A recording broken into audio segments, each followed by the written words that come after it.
Hello, everybody. There is another problem here that we can talk about as an application for Newton's laws. We have three blocks, as you can see.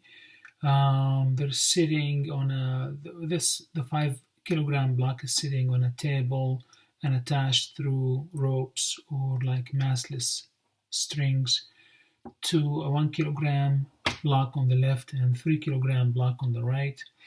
And as you can see, as I mentioned, it's a frictionless surface. Uh, this system, because it's frictionless, once released, as you can see, this is 3 kilogram, this is 1 kilogram. The force of this one will overcome the force of this one, and the system will probably collapse this way with a certain acceleration. We don't know what this acceleration is, and that's what the problem is about. Once released, find the acceleration of the system. Okay, so we need to draw three free body diagrams since we have three objects. Okay, so let's draw the free body diagram under each one of them. So this one is going to look like this.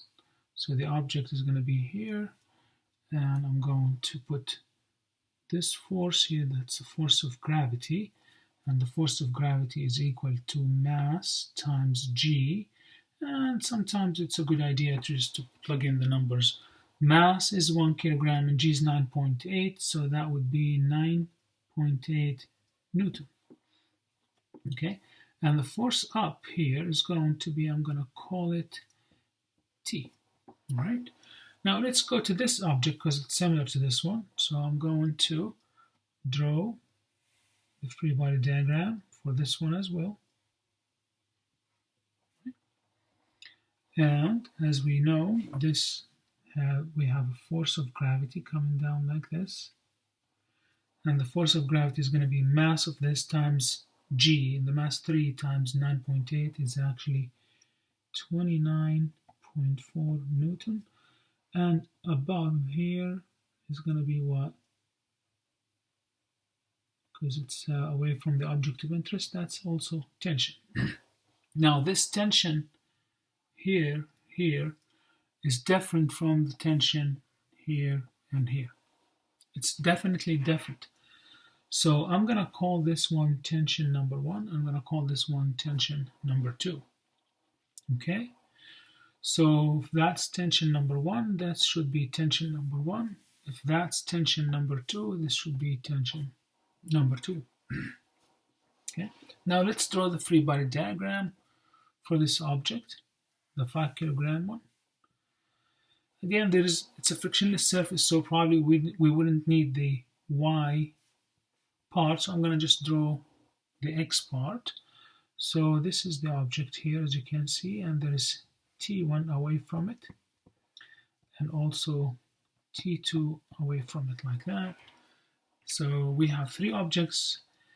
We have T1, T2, so two unknowns, and the acceleration, so three unknowns, so we need three equations. Okay, let's start with this object first. Okay, let me call this one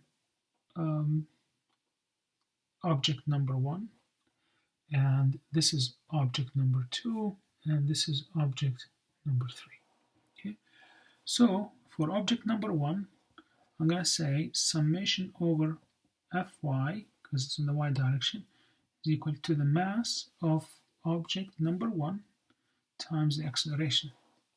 And the acceleration for the whole system must be the same because they are connected. Okay, so the acceleration here. Okay, so we have to adapt now also a system of signs. So going this way is positive, and the other way is negative.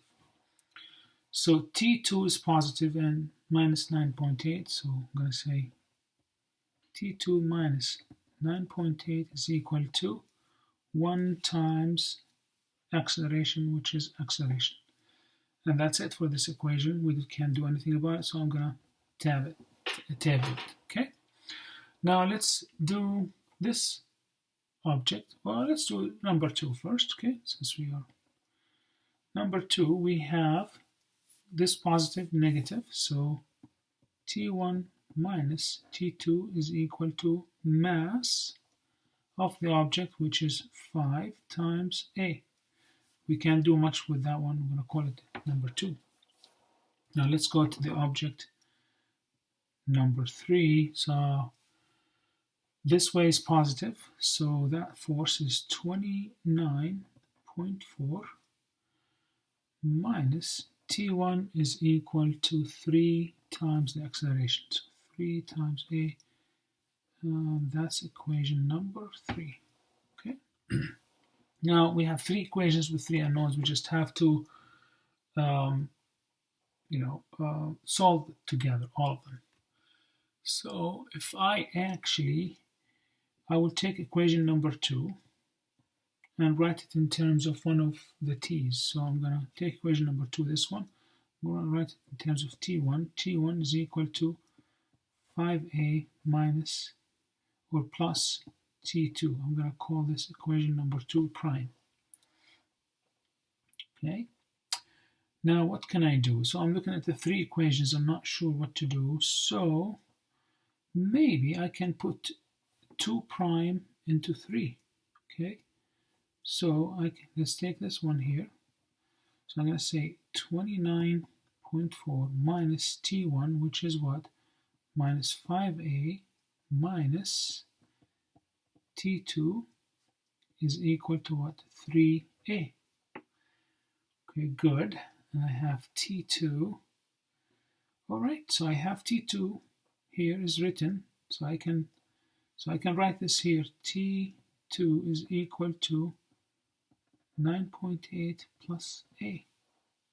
Okay, that's good. So I'm going to put here. So first of all, I'm going to drop this 29.4 minus 5A minus T2, which is 9.8. So minus 9.8 minus A is equal to 3A. That's good.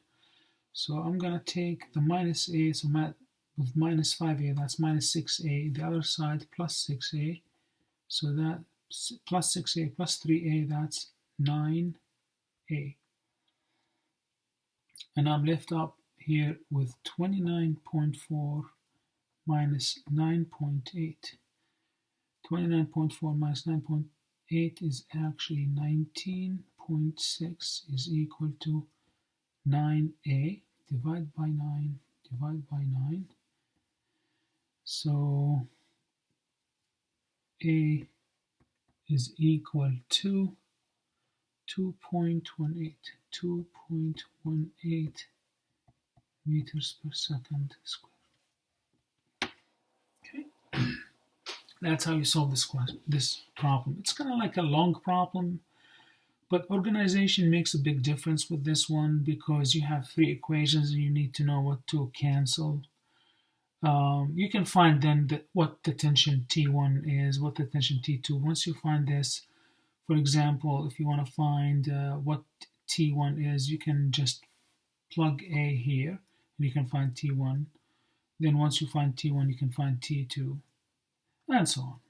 So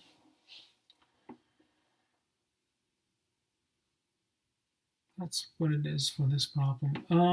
You can actually solve this problem in one line. I'll tell you why. Ignore that there is an object here.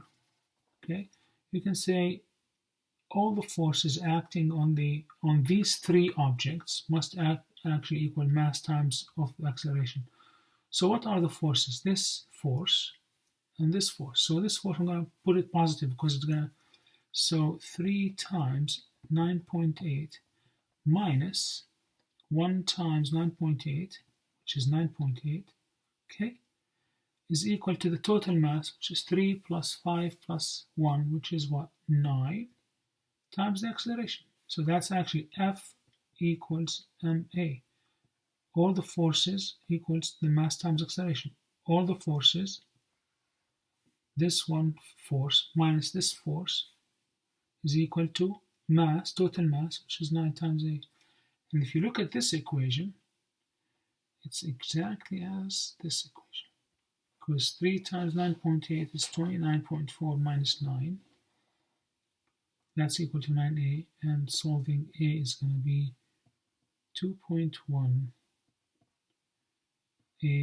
meters per second squared. It's exactly the same. This is a shortcut, so I didn't want to take the shortcut from the beginning. You take some thinking, but it's a smart shortcut. Okay, all right. Thank you. That's it for this problem.